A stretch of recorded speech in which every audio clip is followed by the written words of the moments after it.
Hello, everybody. Welcome to one more presentation of the book that you are studying in the realms of mediumship. Esteban will not be with us in the beginning. Maybe he will be with us at the end of our presentation. So let's start with our initial prayer.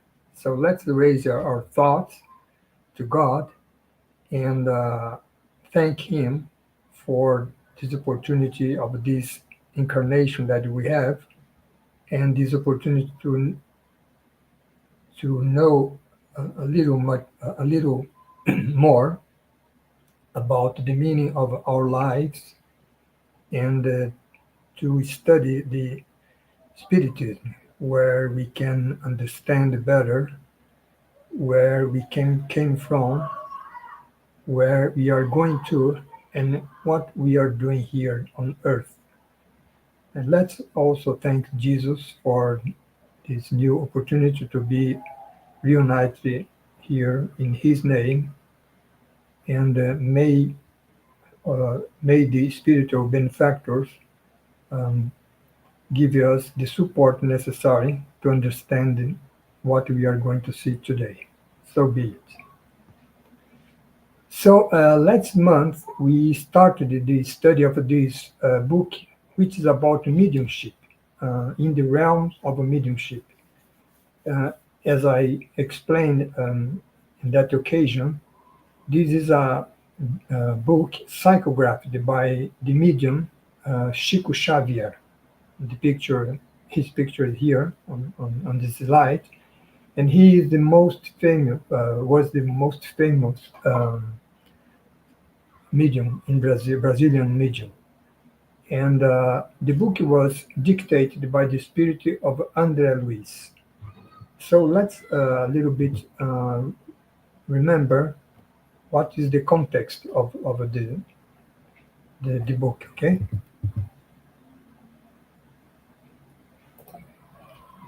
Uh, the spirit André Luiz, in a series of books, about 15 books, he grants us a narrative of his experience as a discarnated spirit, right? In the spiritual realm. So it's a description of someone which is looking to in this case, the mediumship phenomenon from the spiritual realm point of view. So that is something interesting because it's not from our point of view, but from this spiritual realm point of view. And he and his friend Hilario, both are spirits, they are studying mediumship under the supervision of this spirit also called, named Assistant Aulus. And Aulus has invited them to observe the activities in a spirit center on the terrestrial planes, the sphere. Right? So they are from the spiritual realm, but they are studying mediumship in a spirit center here on Earth. And there they met Clementino, who is the spirit director of that spirit center, and Raul Silva, who is the incarnate director. So you see that you have the incarnate director of this center, the spirit center, and also a spiritual director, right? And there they also met the mediums, the incarnate, or they are all incarnate, Celina, Eugenia, and Antonio Castro. And in last month, we saw some of these some of his narratives about what happened until some point of this activity, right? This observation from André Luiz. And remember that the last thing that we saw last month was when they were helping a guy, incarnate guy named Pedro, right? Who have epilepsy.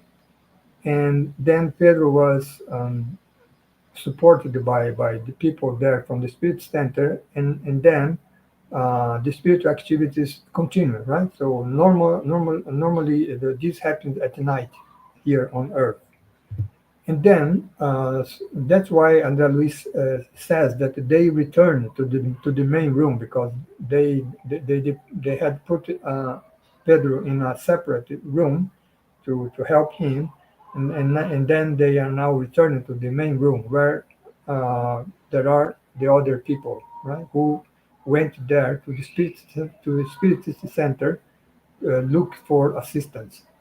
And Clementino, who is the spiritual mentor, led them to a young woman who, accompanied by her husband, which is his spouse, was receiving assistance that evening. So there was this incarnate young woman there looking for help, right? Uh, and then all explained that they were united in a redemptive trial. So that's what we are going to understand, right? Why they are in such situation. And then at the proper moment, the spirit guards from the spiritist center, they allow their deranged discarnate spirits to enter the room. Right? So such spirit, in this case, is closely connected to the woman. Right? So that's why Andrea Luis says that he lunged at the woman, and she began to scream, transfigured. She tried to speak, but her voice was an unpleasant whistle, right? So she could not speak. And then Hao, which is the incarnate director, approached the couple and applies magnetic energies to the medium's chest areas. Mediums in here is the young woman, right? Although she was someone who was being assisted in the spirit center, she was also a medium, right? Because as we know, we are in general we are all mediums. And then she can she could speak, right, and she then managed to speak in hoarse shouts. Monstrous daughter, you are a criminal.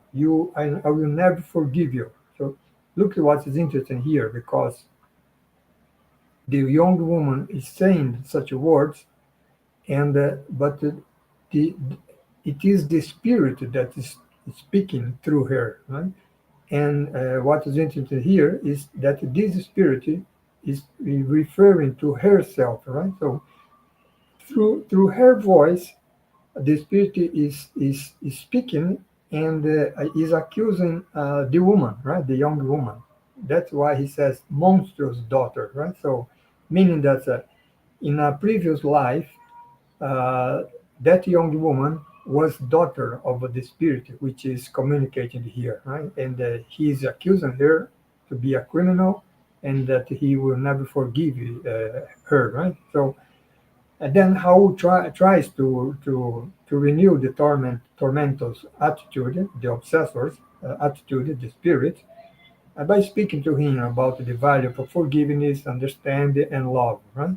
And then Hilario, the friend of Andrea Luis, commented here. He says, we can see that is our sister herself who is speaking and waving her arms, right? Because she was speaking and waving her arms, and we know that it wasn't her, right? It was the spirit, uh, this carnate spirit. And then Aulus answers, right? Yes, but she's connected to her spirit companion, brain to brain. So the spirit was tightly connected to the discarnate spirit who was her father in a previous life, was tightly connected to her brain, and through such connection he could express himself, right, in the way that we saw here. So that's what's happening here. So what is interesting here is that we have a situation where it's not a medium which uh, works at the spirit center who is manifesting, right, his mediumship, but it is the person who went to be assisted in the spirit center who is manifesting mediumship here.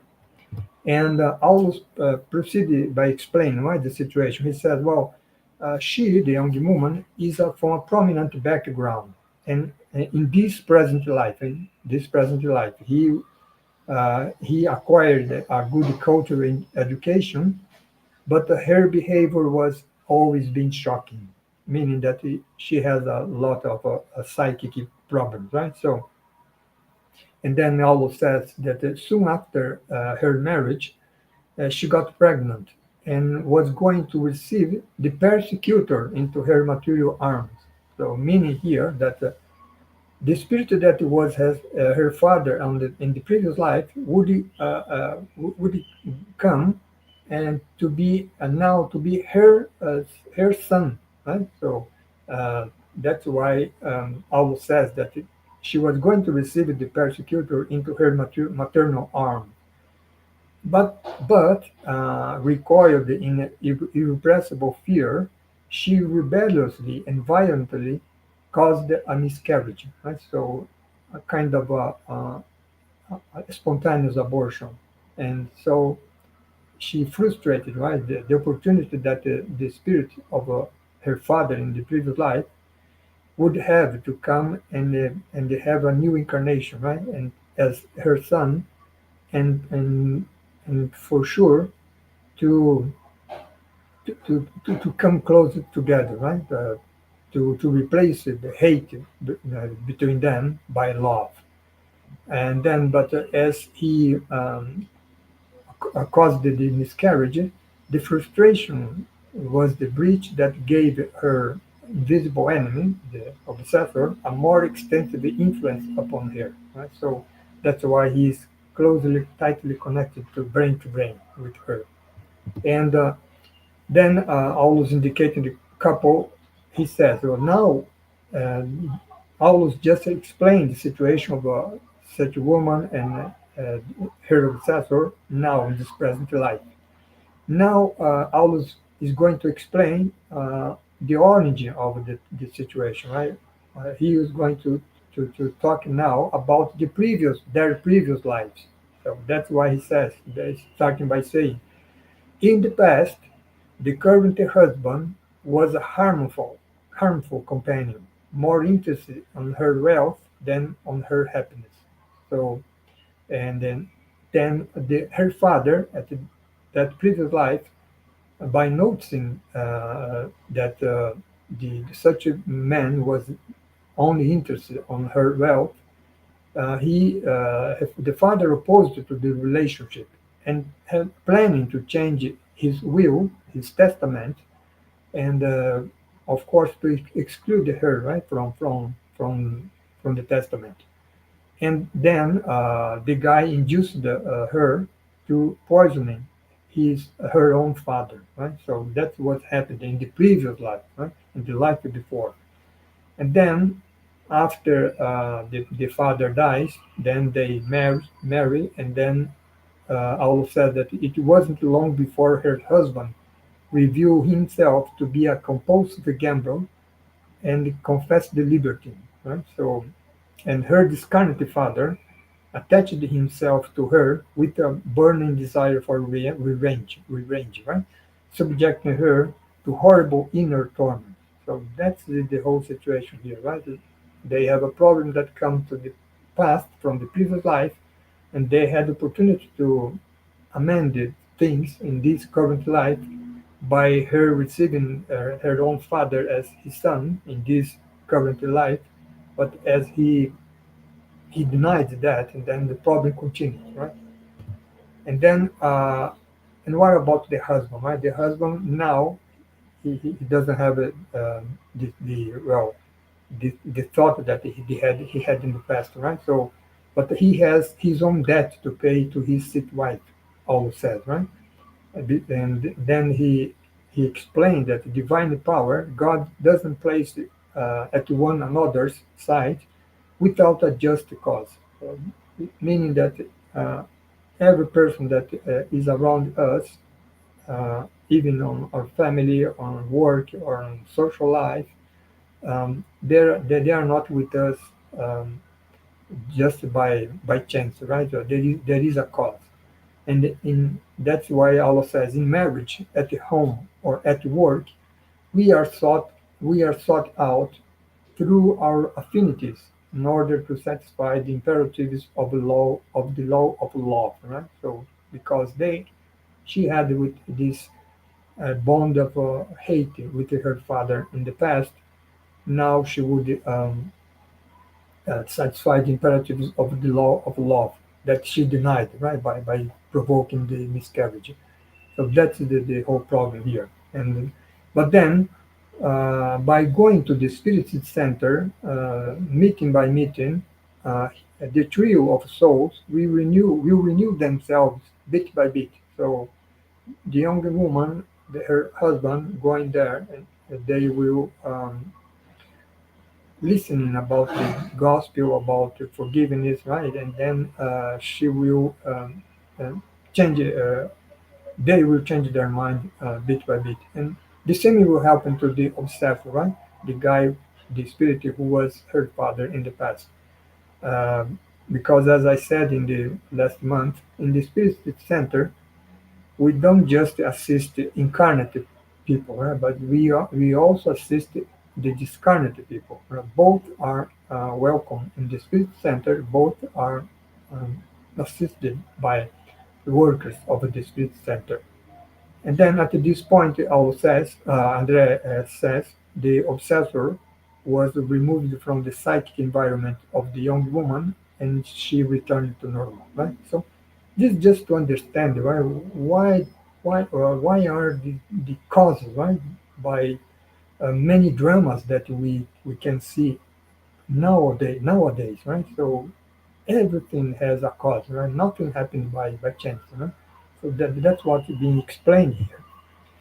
Then the next situation there, after that situation is let's say closed by that night, Clementino, the spirit director, called then Aulus and Luis and Hilario to help with another case. So now it was the medium, Antonio Castro turn, right? So Antonio Castro, the incarnate medium, would work now, right? So then we'll see what he would have to do. And then Andrea Luis says that Clementino approached the Antonio and began applying longitudinal passes, right? Passes here from up to down, right? So, and then Antonio fell asleep, right? And then an abundance of a whitish mist emanated from the medium's chest area, right? So kind of a white cloud, let's say, right? So accumulating to the left of his dense body, right? So accumulated here, then that whitish mist outside of his dense body, although bound to his physical body through the aeriform cord, and this white mist actually is Antonio's perispirit, right? So, and then his perispirit took he on his normal appearance. So it's interesting because we here in the incarnate in the spirit center, we only see the medium, right? And that is from the spiritual realm point of view, he sees the physical body of the medium, and he also sees the perispirit of the medium, uh, aside to his physical body, linked it to with the aeriform cord, right? Uh, the perispirit of an incarnate being is always connected to the physical body by such a fluidic cord, right? Such cord is only cut when the person dies. So, meaning that this is that's why the title here is an out of body task. So Antonio was going to perform a task out of his physical body, meaning that he would do that with his spiritual body, right? With his perispirit. And then two assistant spirit, discarnate spirit, placed the helmet over his head in the form of a blinder. So something that could avoid Antonio to see things around him, right? So it's not that it was completely blind, right? But something that was put in his hand, Aulus explains, because he was going for a trip, and for such trip he should not get distracted by what he was uh, looking right through this trip. That's why they put the helmet. And then soon after that, he was rising in space, holding the hands of both assistants, volatility an oblique angle. So here is also another interesting thing, right? Because the spiritual body is a subtle body, a fluidic body. So it can raise up into the air. Right? And the person, if he is prepared for that, he can volitate, right? He can fly with his spiritual body because it's much lighter than the air, right? So that's why they do, right? So Antonio Castro holding with each hand holding by one assistant from one side, another assistant from one side, who were actually guiding him. They were going from the earth, the terrestrial sphere to the spiritual realm. So that's why they were voltating, right? Actually, they were going to let's say, to a spiritual city, right, which is above the Earth surface, right? Like in Solar, for example, which is the name our home, which is the name where of the city where Andrea Luis lives.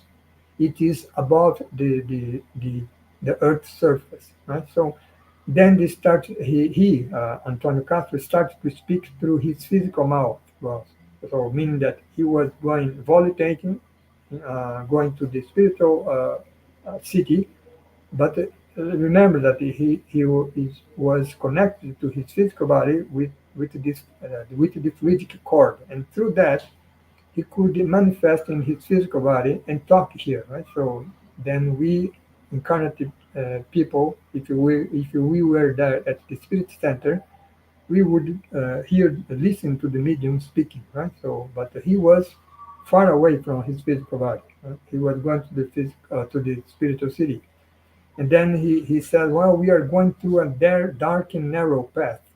I'm very afraid. I want to go back. I can't go. Can't go on." So you see that he was with a helmet on over his head, but it doesn't mean that he couldn't see anything, right? Something he could see, and that frightened him, right? And then he just want to go back. It's like when we are sleeping, then we have a nightmare, right? We, we make a great effort to return to our physical body. So that's a similar situation here. And then how the incarnate director make a prayer here to help Antonio. And then such prayer, which is prayer, we say is a thought, right? With the good vibrations that reach Antonio. Then he feels much better. That's why he said, well, yes, my friends, your prayer is acting on me like a shower of light. I feel comforted, so I can go on, right? So, and then he says, "What a relief! The stars are shining again." So, meaning that we went through some part above the Earth's surface, which was dark and something that frightened him. But after that part of the journey, uh, a, a little bit more above, he said, "Well, the sky become clear again, so he can see the stars." And then he said, "Wow, it's a city of light." So he's approaching the spiritual city, right? And we are entering a large park there on the spiritual city. And they said, "Oh my God, who is that smiling at me? It's Oliveira. Oliveira is a man, right? Who was a worker at the Spirit Center, who had passed away some days ago, and he was in the spiritual that spiritual city, and Antonio was sent there to meet him, right? So he says, "What bliss, my friend! I've missed you so much," because they were colleagues here as workers in the Spirit Center. And Antonio says, "The memory of your love is alive and well at our Spirit Center. Please come to us." And then I'll explain what was happening. Oliveira was a selfless worker at the Spirit Center and had discarnate a few days ago. With the consent of the spiritual guides, Antonio has been taken to him to transmit the group's affectionate greetings, meaning that, well, of course, they were praying for Oliveira since he died. But then, with this journey from Antonio, he was greeting personally, right? Transmit personally the greeting from the colleagues that remain here on Earth. And then Antonio said, "Embrace me, yes, dear friend. I'm ready. I will communicate to them whatever you want to say. Speak and I'll repeat it." So this is a situation of a psychophone, right? Oliveira, the spirit guy, will going to transmit his message through Antonio, right? So he will say to Antonio what he wants to transmit, and then Antonio, in control over his physical body here on Earth, will speak the message from Oliveira. So that is a psychophonic phenomenon. Okay. Then Antonio here looking for his physical body here on the Spirit Center, and then Luis says that Antonio's facial expression changed and began speaking to the group. Well, it's not Antonio that's speaking, right? It's Oliveira through Antonio.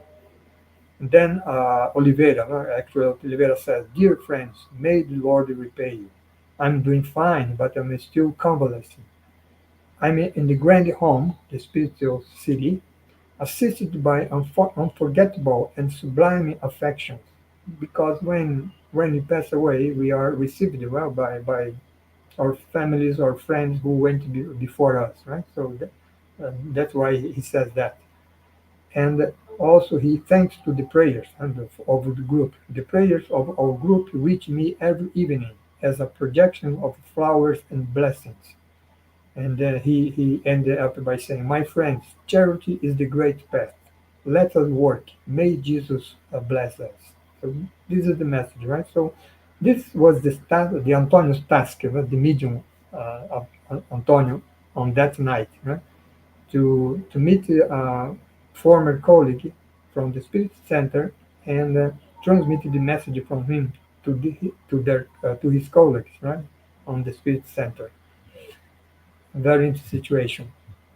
Uh, so after the the communication, then Antonio voices here on Earth on his physical body went silent.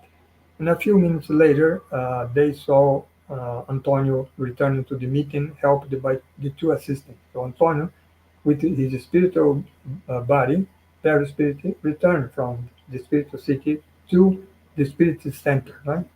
Helped with the two assistants.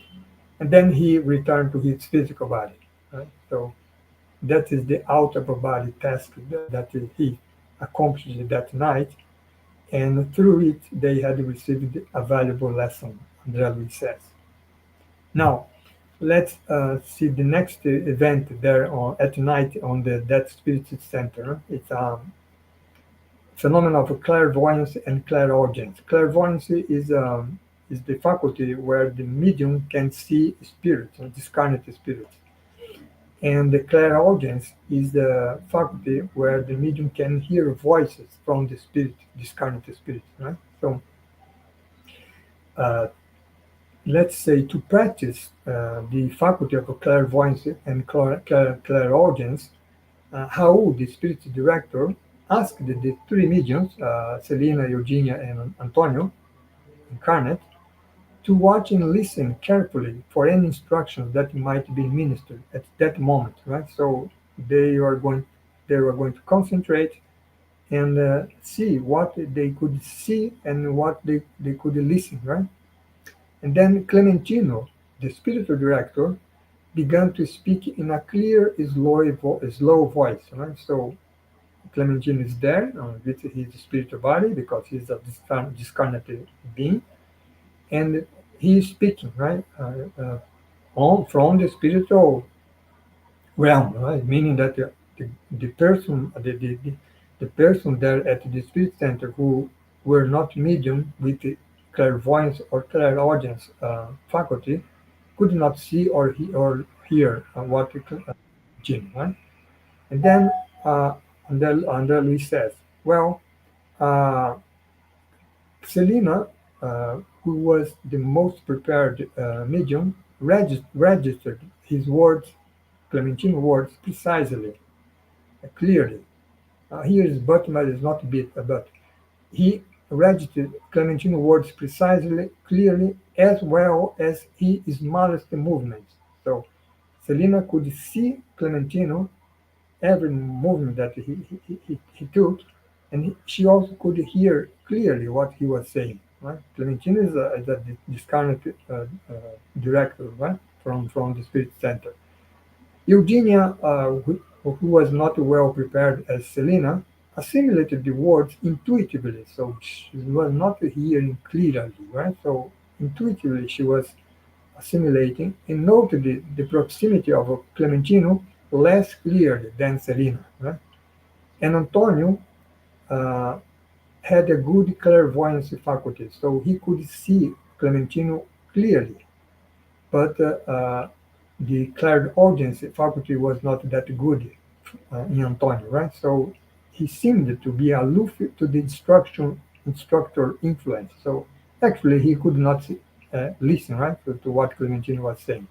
So that's here what Andrea Luis is trying to show us is that the faculty, mediumship faculties varies between mediums, right? So some mediums, as the more mediums prepared, the more clearly in this case he or she can see or listen, right, to the spirit.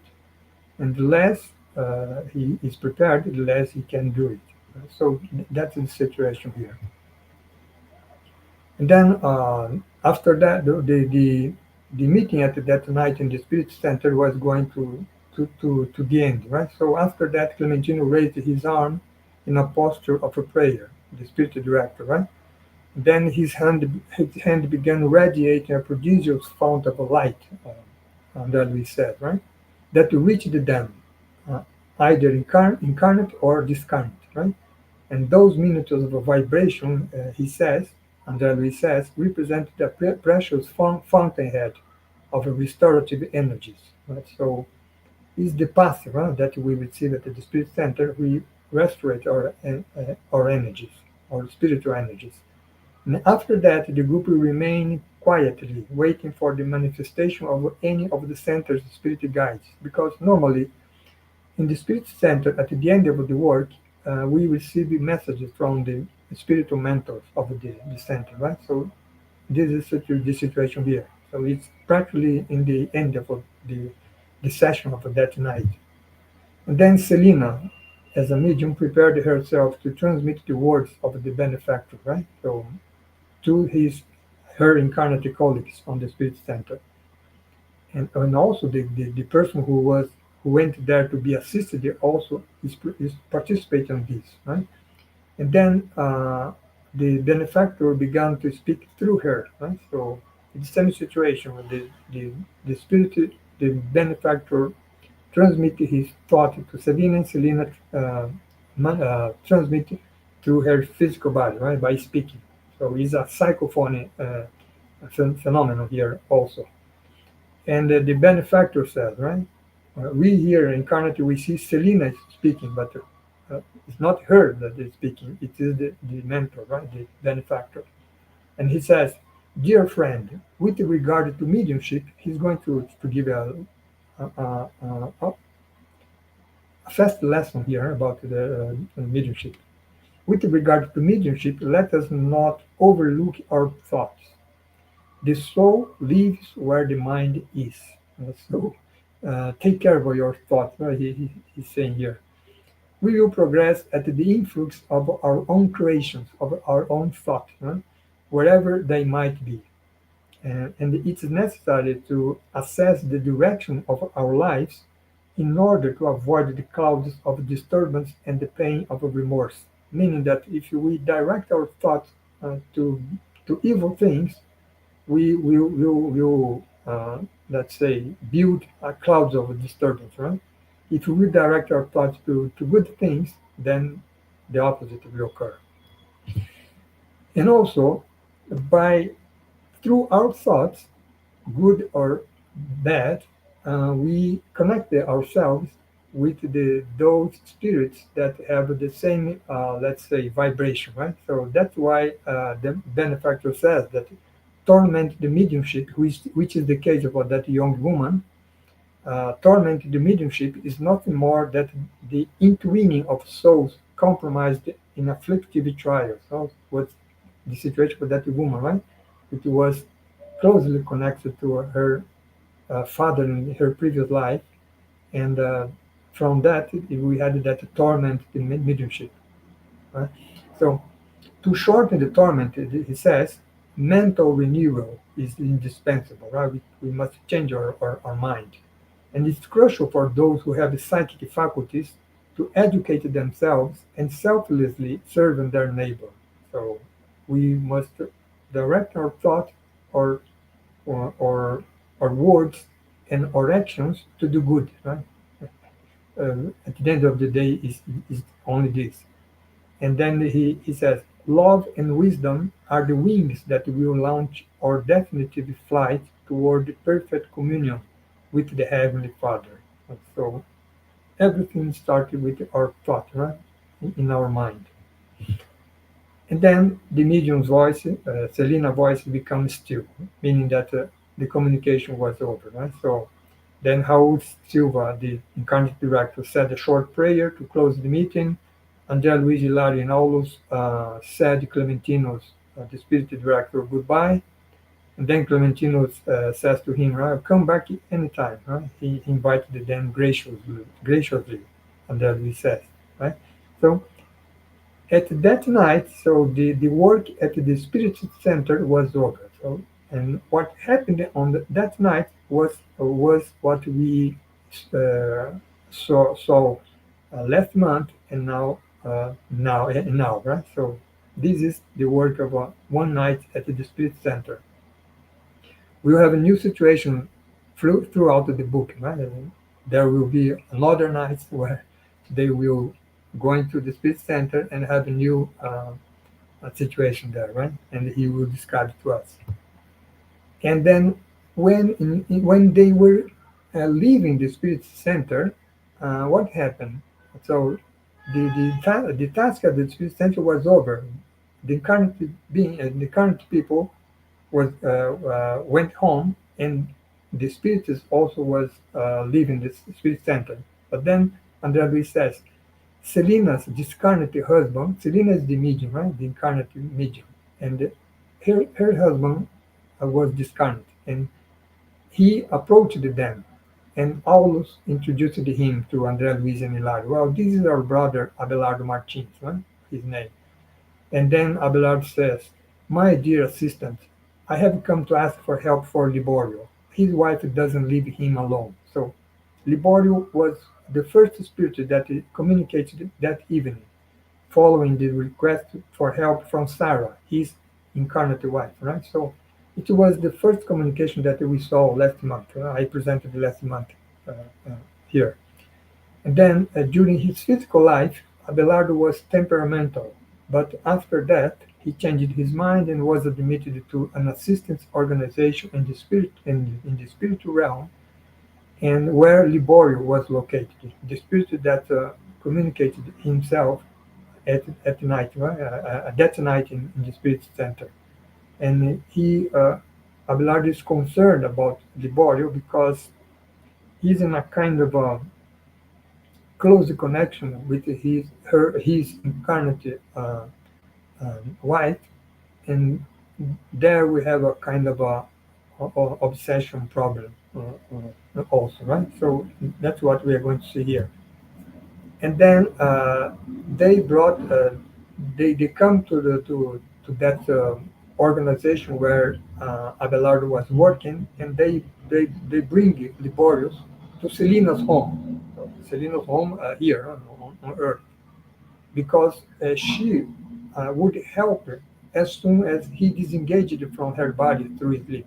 So what we are seeing here, that a medium, a medium does not work only when he is awake and working at the spirit center, but during the night when the medium is sleeping, uh, her she with her spiritual body disengaged from her physical body, who stays there sleeping on the bed, and she works during the night also, because the physical body must rest, right, from the day-to-day work, but the spirit does not need any rest. So this is what will happen here. So Selena would sleep, he would disengage from her physical body to sleep, and then she would help in this case here, right, to help Liborio.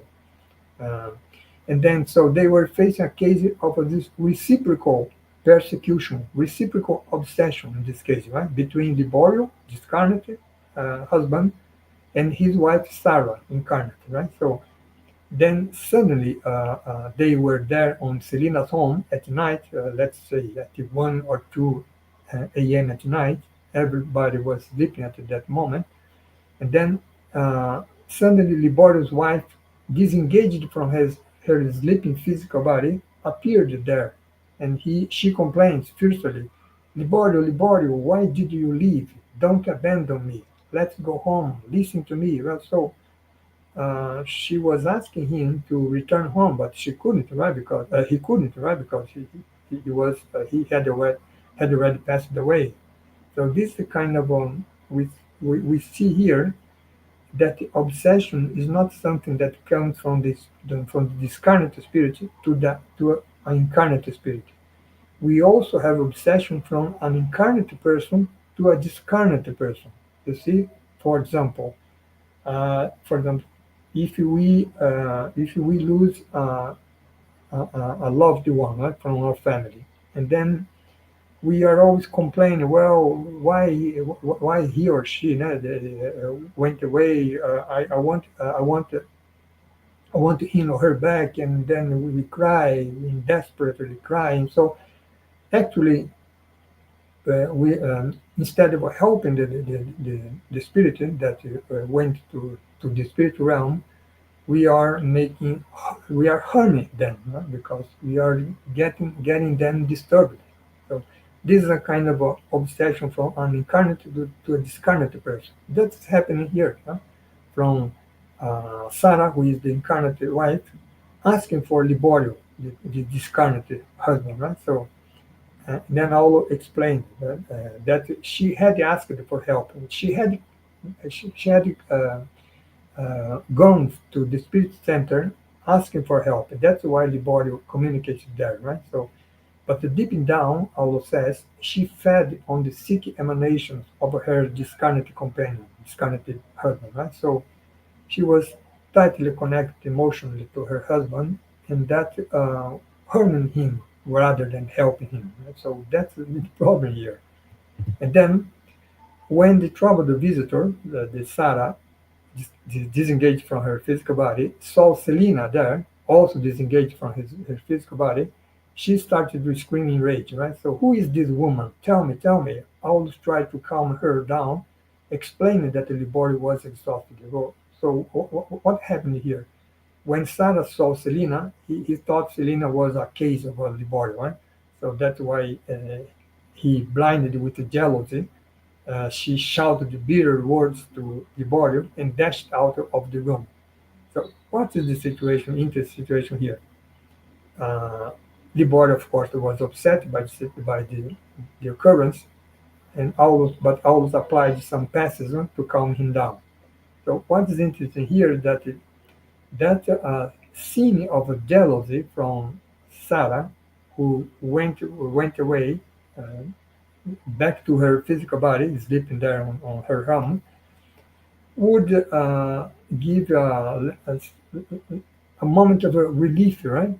Where Aulus and all the Andrea Luis could help Liborio, because at, for some moments Sarah was so angry that she would not think about Liborio, right? So that's why Aulus explained that the visitors, despite Sarah's despite at finding Selina next to Liborio, gave them an invaluable reprieve because then they would have a bit of time to better help Liborio. So that's the interesting situation here, right? So that's the help in the spiritual service, which is the title of this slide here. And then Hilario pounded the health astonished. Well, what amazes me is that wherever we may be, service never ends. In wakefulness and in sleep, in life and in death, right? So meaning that Selena, for example, right? She worked there on the spirit center. We saw today, no, that she received the mentor's message, and last month we also saw Selena working there as a medium at the spirit center. And then after the session at the spirit center is over, she goes home, she sleeps, and then she, with her spiritual body, disengaged from her spiritual body and continues working. So that's what happened here. So that's why Hilario is amazed, right? Well, whether we are awake or sleeping, we are always working. Service is never ending, right? He says, and also in life and in death, right? Because Andrea Luiz, Aulos, Hilario, they're all discarnate beings, right? Clementino are all discarnate, and they are working. Right? From our point of view, they are dead person. From the spiritual realm point of view, they were well alive and working a lot, right? So that's what is interesting to have in mind. We don't have a task here on Earth, but when we go to the spiritual realm, there we work, we study, we have a let's say uh, we have a social life there in the spiritual city where we go. So it's just a change of let's say dimension, right? Because life continues forever. The spirits are immortal. So that's what we learn from this narrative from Angelis. Right? So, so that's why all of you replied, well, yes, inertia is simply an illusion, and idleness is an escape that the law punishes with afflictions from the past. So if we are working, well, most probably all of us have such problem from the past, right?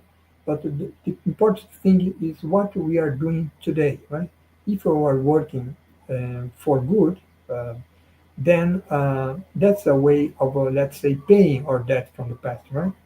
Uh, by the other hand, if you are staying in idleness, then what Allah said here, the law, divine law, punish us with affliction from the past, because if I did many evil deeds on the past, if I replace now with the good deeds, that's okay.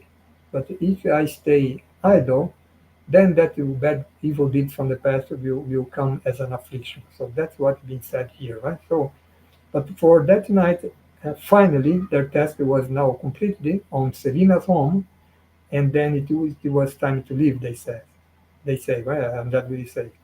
Paulus promised the André, Luis, and Hilario to meet them next evening to continue their observation. So, meaning that we'll see next month, right? In the next evening, they will go to another spirit center to observe the mediumship phenomenon there, right? And then André Luis will describe us, and more importantly, they will explain us how the phenomena occurs, right? And looking from the spiritual realm point of view. So with this, we close the presentation for today, and we went through five chapters of this book, right? So chapter 10, tormented somnambulism, which is with that young woman. Uh, Chapter 11, out of a body task with Antonio Castro, the medium. Chapter 12, clairvoyance and clairaudience, which was a kind of a testing of the such faculties from the three mediums, Selena, Eugenia, and Antonio Castro. chapter 13, Thought and Mediumship, was the message from the benefactor, right? Talking about the importance of our thought. And chapter 14 is just, we have it just seen, right? Which was the help to Liborio, the spirit Liborio, that was done at Selina's home, right? Not on the spirit center anymore, but in Selina's home. So that we had for today. And the next month we will proceed with more, some 4 or 5 chapters of this book. So let's then finalize our meeting today with our final prayer, and then let's thank all the spiritual benefactors. We see them, how how how lots of work they accomplish there on the spiritual realm to help us in kind, right? We can see in these books through Clementino, Andrea Luis, Aulus, and all these spiritual guys who are working hard to help us. So let's thank them for the help that they provide us um, at all times. That help is also provided by our family uh, being spirits, by our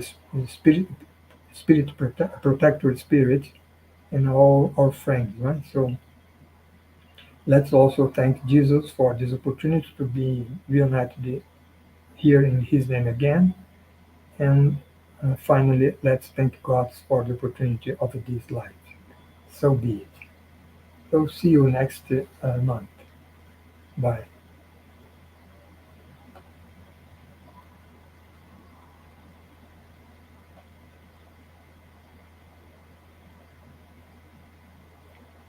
I think Stem is still on the another appointment, and he will, as soon as he can, he will close the presentation here. Okay. So bye everybody.